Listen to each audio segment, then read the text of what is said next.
So tonight, a deadly fire just days before Christmas. A man loses his life. Now questions are being raised about whether fire trucks got to the scene fast enough.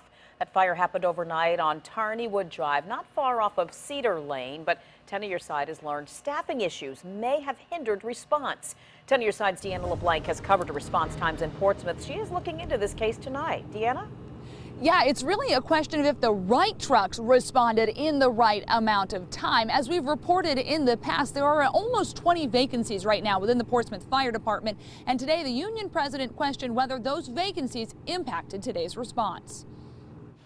The first unit on scene at Tuesday morning's fire, by all accounts, arrived on time. But the union president, Rusty Quillen, questions if the right trucks followed in the right amount of time. If you don't have somebody getting there right behind you, it kind of snowballs and slows things down. You're just not as efficient. The closest fire station to Tuesday's fire is this one, Station 3. It has a fire engine and a ladder truck. Both would normally be dispatched, but only the engine got the call. That's because due to budget cuts, the ladder truck was unmanned. Theoretically, they should both arrive at the same time, which at a minimum instantly gives you 6 people on the scene. Instead, other trucks trickled in moments later from other stations. A ladder truck had to come from Effingham Street across town. It took 18 minutes to get on scene. Fire leaders say that's not a problem. These units didn't come any further than normal.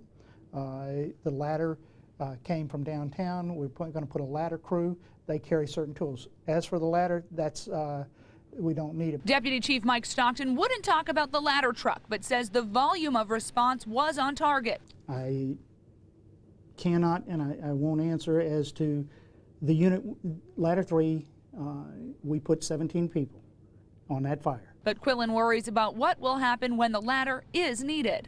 I relate it to Russian roulette. Sooner or later, you're going to get the bullet. So if we're putting stuff out of service in different areas of the city, eventually it's going to catch up to you. Now, as for when that could change and staffing could be at full capacity, well, that will depend on how City Council budget talks go in coming months. That plus the time it would take to hire new candidates and the 18 months it would take to train them.